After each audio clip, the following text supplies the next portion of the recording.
Welcome back to the Collective. I'm your host, Mercedes Lynn. Thank you so much for tuning in. For those of you that made it back to episode 2, I appreciate you. Super grateful. Thank you so much for showing love on the first episode. I truly appreciate each and every one of you that took the time out to repost it to your social media platforms, and those that actually listened to the podcast on Spotify and watched the actual video podcast on YouTube. So, again, thank you so much. I really do appreciate the love that has been shown, whether it shows in the likes or the comments or the shares from mutual people that you guys know. Trust me and know that I do see all of the the support that you guys are actually showing me. So thank you so much for that. Moving on, getting into episode 2 for you guys. This one is called Becoming Without an Apology. And I chose this topic because we all are in some type of season right now. And I think a lot of us, being the new year, we are trying to become or somewhat transform ourselves into the people that we were created on this earth to be, or what we think that we were set out to be, right? So becoming without apology is just a statement that says, like, hey, whatever it is that I'm meant to be on this earth, I'm going to do my best to be that, without having to apologize for it unapologetically, right? So becoming without apology. The first point that I want to kind of hit on today talks about outgrowing different versions of yourself. And specifically for me, thinking back to just a couple versions that I have outgrown, one of them that comes to mind is the version that I was like 3, 4, 5 years ago when I was in college, right? Most of us that have been in college know that we go through different phases depending on what type of college we go to, what kind of people we surround ourselves around, and then just your whole outlook on life and what you really go to college for, like to experience, on one end, and then your education on the other, right? College was a huge wake up call for me. And I say that because I come from a household where you're expected to do and be a certain type of person so that you can put yourself in the position to be successful. And when I say certain type of person, I don't mean it as if like, oh, you're supposed to act this way and you're supposed to, fake it to these people, or put on a face to get to where you need to be. I mean that as in, mama said, you go to school, you act right. You don't go up to these people's school and just start acting all kinds of crazy. You are here to get your education first and play sports second, and that's it. You're here to get your education, play sports, graduate so that you can go to college and fulfill your dreams and get your degree. In saying that, I just want to say that I really appreciate how my parents went about raising us as kids when we were younger, because first of all, they did the best that they could, right? What they had, with the education that they had, and just things that were passed down from their parents. So I just want to give them their flowers and for me being a mom right now, it just kind of pushes me to do the same for my child, my daughter. But going back to the topic of outgrowing yourself, I say all of that to say that when I went off to college, I wanted to do nothing but go to school, play basketball, and have fun. I wasn't necessarily worried about the world around me or what was necessarily going on around me as far as what other successful kids were doing to get ahead in life, right? I wasn't saving any money. Anytime I got paid, whether it was from a refund or my part-time job that I worked at Texas Roadhouse, it was going to things that I enjoy, like shoes and clothes and concert tickets, and then basketball games and stuff like that. So with me being in college and going through that phase of I'm just going to have fun, I want to say that it I look back on that version of me now and I kind of thank her for showing me like, hey, like it's cool to have fun, but like you also have to set goals, whether it's financially or educational or, anything of that sort, because you're going to need something later on in life so that you can, not be homeless. Not be homeless, have some sort of foundation built or something to help your partner when it's time to start building that foundation of whatever you guys want in the future. And yeah, going through that phase just kind of put a lot of things in life into perspective for me. It kind of changed my way of thinking as I got older. So for you guys at home that are watching now, just kind of think back to the person that you were maybe 5 or 10 years ago, depending on your age. For my young viewers out there, maybe 2, 3 years ago, and look how far that you have came from the younger you. Um, look back at your mistakes and kind of see and analyze how the mistakes that you made in the past shaped you to who you are or who you are becoming now in the future, and give yourself a pat on the back for making it this far. Because I think we've all been through something that was like life changing or eye opening, to where we look back and we're like, wow, okay, yeah, mom and dad were probably right. I say all of that to say, like, regardless of what you've been through in the past, you've made it here today and you are alive, you are thriving, your life matters, and all you can do is go up from here at the end of the day. My next point I want to talk about is it kind of goes hand in hand with outgrowing your old self, but more so directed towards the people looking on the outside, right? The topic I wrote down was why people get uncomfortable when you change. And honestly, I can only give my personal opinion, right, from things that I've experienced personally.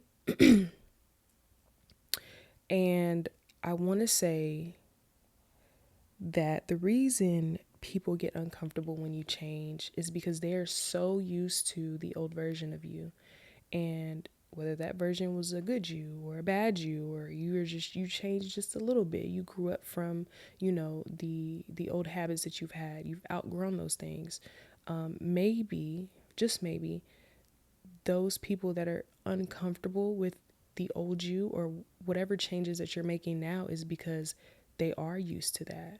And this new version may force them, or maybe not physically, but mentally, force them to have to make a decision, right? And when I say that, I mean it in a way of where they would have to change to continue to keep you in their life or continue to be in your life, depending on what season you're in, right? It could be that or just jealousy, period. There's unfortunately a lot of negativity and negative energy in the world that we live in, and a lot of that comes from the closest people to you.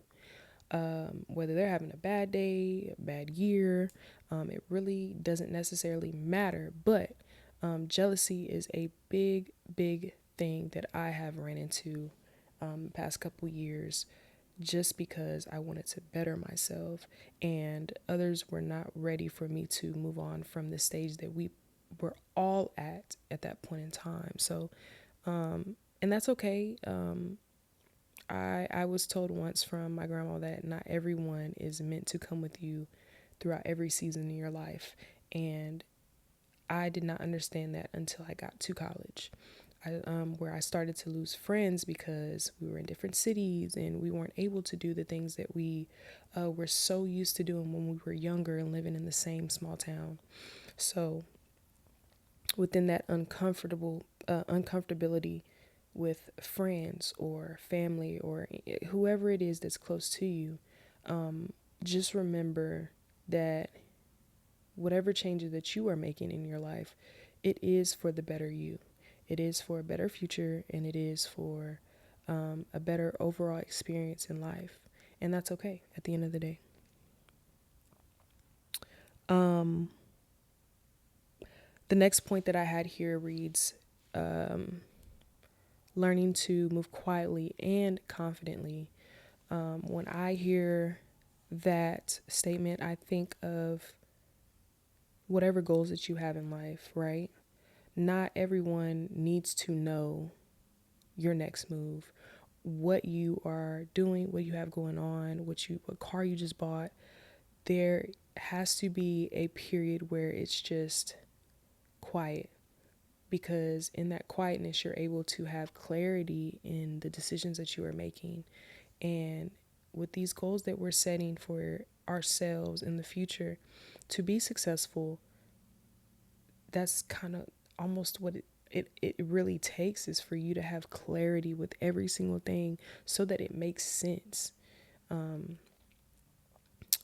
For example, for myself, before I joined the military, I didn't really tell a lot of people. And in fact, I withheld information from my own best friend because I just did not want to overwhelm myself with opinions. If there were anything that I wanted or needed to know that was factual or educational, excuse me, I would just ask my recruiter, or I would ask my dad, who also served. And that's just how it was. And I turned out just fine. Whenever it comes down to moving quietly, it's very important that you're confident with those moves as well, because it's very, very hard to move in silence if you're not confident about the moves that you're about to make, because then you start to question, right? And this could be the path that you're meant to be on, but without confidence that you can do it and you can get through whatever barriers may come along the way, you may start to second guess yourself. And in most cases, it's not good to second guess yourself and just kind of throw yourself out just by being inconfident. It could be just a distraction at that point. Staying focused when others don't understand the vision is another talking point that I wanted to hit on. And that one there is very, very strong, especially when you have creative ideas, and we can just tie it all into goals as well. When people don't see your vision, they start to question, and they start, within conversations, they put these things into your head that may raise some type of doubt. And when you have those type of people around you, or that type of energy, or those different words in your head, and you are starting to doubt yourself, then you are really pushing yourself further and further from the goal that you are setting, or whatever it is that you are trying to accomplish. And it's very important that you stay confident in what it is that you're trying to accomplish. Very, very important that you stay grounded and you understand that whatever it is, you want that because of your why. It's very important for you to always remember the why you started this thing, or why you set this goal, or why these are the numbers that you need to stick by. Because when you do share, or if you do share this information with others and they start to feed you with different words and thoughts, then you can always revert back to the starting point. And there's no need to apologize for what it is that you are doing, as long as it's positive and it's not hurting anyone, right? Because at the end of the day, it's for you, and it's your path, it's your journey, and you're the one that's walking it, right? Um, in this season of quietness, going back to the topic that we were talking about in episode 1, um, there's always going to be some type of unseen work that a lot of people don't see behind the scenes. For instance, this podcast, the setup, all the things that were purchased, going through the camera settings. There's a lot of hard work, the editing on the laptop, and publishing and figuring out descriptions. And there's so much that goes on behind the scenes in the preparation stage that nobody sees. And it's very, very important for you to stay patient throughout this process and all these processes, because that's basically the the cake batter of the ingredients, right? So that's the sweet stuff. That's what makes this whole journey worth it at the end of the day. The work that you do when no one's watching, and this could be anything, is what sets you up for ultimate success in the end. And we can put this in perspective as if we're talking about sports. So say you're a basketball player, and you one season you don't shoot very well, and you can't dribble with your left hand, but you decide that at the end of the season you're going to take the summer to really grind and work out with personal trainers to work on your ball handling skills, especially with your left hand. And then you're going to get up every Saturday morning and go and shoot with your shooting coach, putting up hundreds of shots a day. By the time you get to mid-season and you are showing what work you put in on that court, no one but you and the people that you worked with are going to know how hard you really worked to be better. Now, of course, you have practice and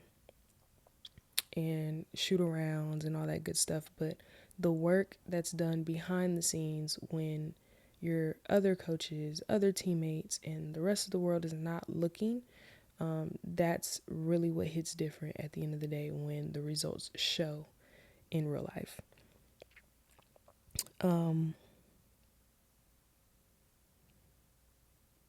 The difference between waiting seasons and wasted seasons.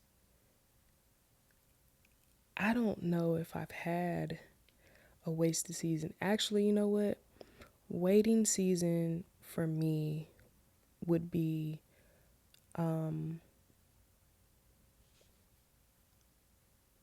I'll go back to the sports analogy because I played basketball in college. A waiting season for me would have been my freshman year.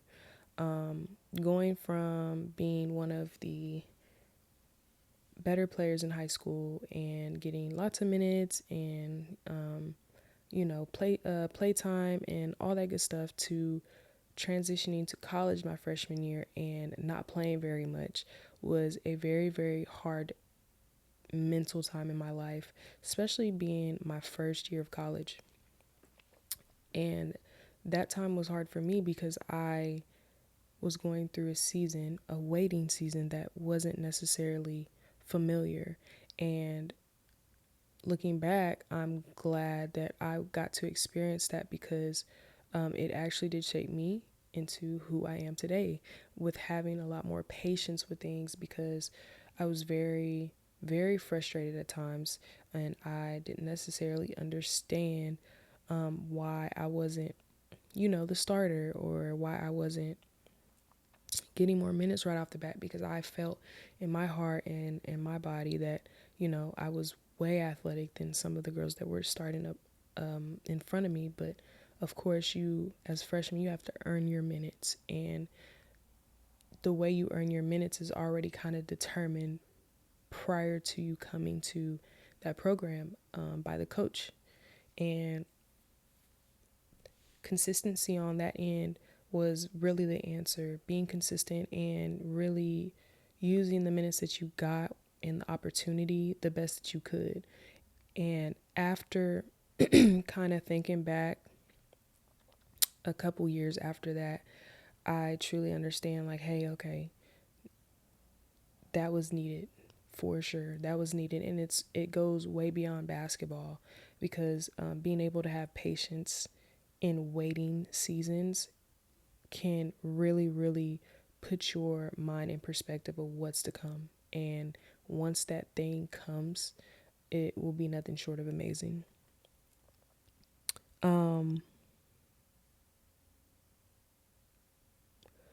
One thing that I learned in life is that it's very, very important to build consistency without any validation. And I myself used to struggle with this after leaving home at the age of 18, 19 years old. I no longer had my parents tell me to set my alarm for school or to get up in the morning. I no longer had my parents on me for waking up for church every Sunday. These were things that I had to learn to do on my own. And these were some of the things that I had to be very, very consistent with and very, very disciplined with because I was growing to be an adult. I was considered an adult at that point in time, and it didn't take me very long to realize like, hey, like, okay, this is how it works. This is kind of how life works. So I just kind of used, what my parents taught me, and I applied that to the routine that I had, and it worked out really well. Another thing that I can think of dealing with consistency without validation is getting and staying in the gym after leaving college and after getting out of basic training, because I'd say physical health for me is very, very important, especially after having a child. It has been very, very challenging for me to stay consistent and stay disciplined because of all the things I have to deal with on a day-to-day basis. I have I have conditioned my mind to think that I don't have time for any of these things when in reality it's just mental at the end of the day. That's all it is mental at the end of the day. And this goes further than getting to the gym. It's also in the gym, staying consistent with your sets, staying consistent with the weights that you are supposed to be lifting, or how far or long you're supposed to be running on the treadmill, how many steps that you're supposed to be stepping on the Stairmaster and at what level, right? So I know for some people that are used to getting that validation from their parents or their coaches or their peers and mentors that they're doing good, or that positive affirmation that they aren't asking for when it comes to becoming an adult. Without all of that, automatically it becomes hard to stay consistent, and that's okay. As long as you always bring yourself back to the why behind all of these goals that you're setting and why you need to stay consistent. And saying all of that, I think it's super important for us to stay focused in the world that we live in, because I know that this world can be very, very distracting. There are so many different things going on in the world, whether it's at home, at school, at work, in the gym, out on the road, on vacation, wherever it is that you are at this point in time. I'm almost positive you can think of 3 things that distracted you today. And it is very, very important that you are able to acknowledge those things, take a second to analyze what's going on, and get back on focus at whatever it is that you're doing at the moment. With that, you also want to make sure that you protect your mental space with TikTok and social media period, we have a certain algorithm, and depending on what it is that you watch multiple times a day, what the things that you like and you put in your archive, things that you search on YouTube or the internet, there's a certain area of, I guess, knowledge and education that goes into these things. And the algorithm that you have on your social media platforms can sometimes get a little bit negative. And I want to say that everyone at some point in time has seen something that they're just tired of seeing. For instance, there was one point in time last year in 2025 where TikTok was, every other scroll was men bashing women or women bashing men. And it got to the point to where I was just like, I literally don't even want to get on TikTok anymore because I'm so tired of seeing just negativity, period. And with me saying that, I took like 2 weeks to just stay off of TikTok. I was still on Instagram and like Facebook and keeping up with family and stuff, but like I noticed that my TikTok alone was that one app that I was on majority of the time when I was on social media, and that was one of the most negative points in time in my life where I was just like, dude, I just can't do it anymore because it became a repeated thing. If it wasn't men bashing women and women bashing men, it was the 50-50 conversation, and it was like very, very degrading, whether it was the women doing it or the men doing it. And it was very, very, like I said, very, very tiring. So I found it very important for me to just protect my mental space because I saw how it was affecting my outlook on different people. I say all of that to say, to find things that allow you to kind of escape social media sometimes, or maybe negative things that you may be hearing or seeing on a daily basis, wherever that is, because protecting your mental space can save you so much stress and possibly frustration that these things tend to cause. Super random, but one thing that I just thought of was, and it's super, super random, but one thing I thought of was how guilty I feel sometimes when I tell people no, or cases where I have felt super, super guilty to tell someone no. I myself had become a yes man a few years ago in my life, and I want to say that there were a couple people that picked up on that and definitely took it for what it was, and used that to their advantage. And there was an instance where I told somebody no, where I'm really used to saying yes to pretty much anything, and it changed the dynamic of our friendship just a little bit. But not to go into that specific scenario too deep, but it's okay to say no. You don't have to say yes to everything. If it's something that you don't feel comfortable with agreeing to, no is perfectly fine. And it took me a long time to really grasp that and understand that you don't have to please everyone. And I think a big chunk of my problem as, an individual was I was kind of a people pleaser for a really long period of time in my life. And I'm starting to realize that the season that I am in now doesn't necessarily align with me being a yes man or a yes woman, however you want to put it. But no is okay every now and then. If you don't want to do it, just say no. Just say no.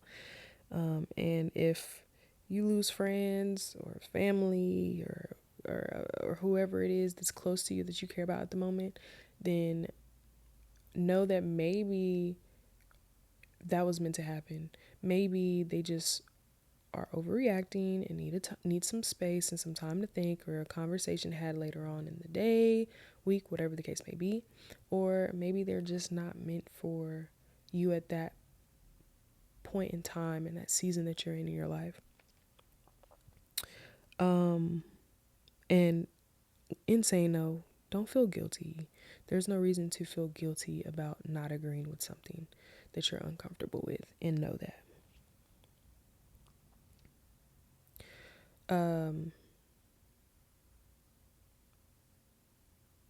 In becoming who I feel like I should be without apology, I'm noticing that my time is very, very important and precious, because I'm noticing,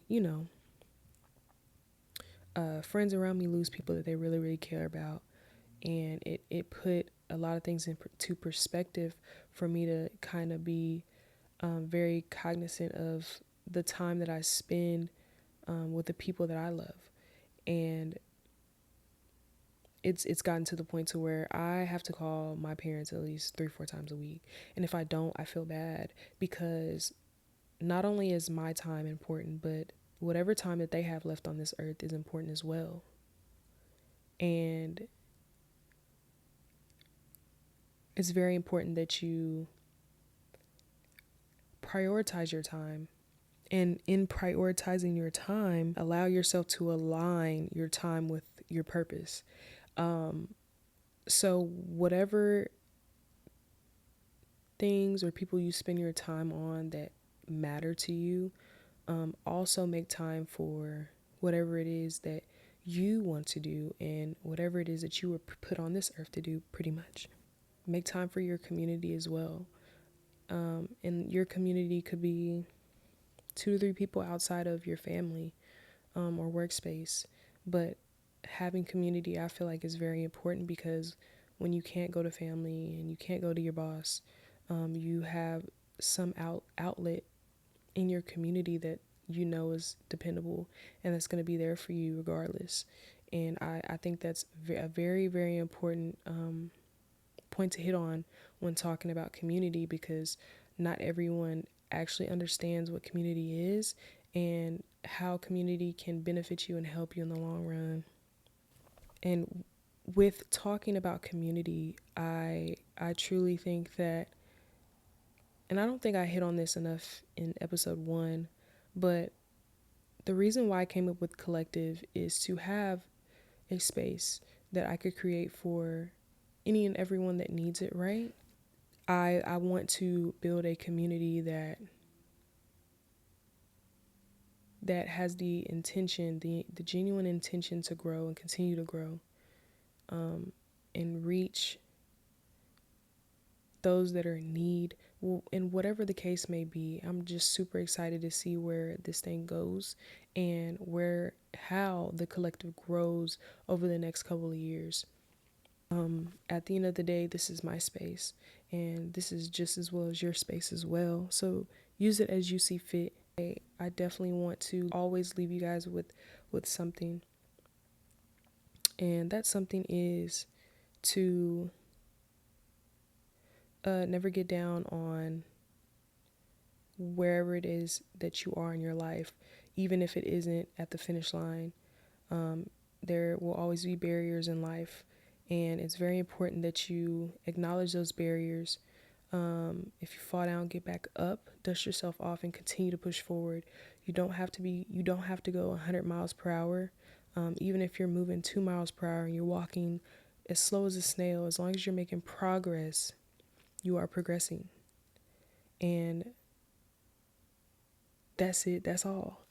Always remember to stay present. And thank you so, so much for tuning in again.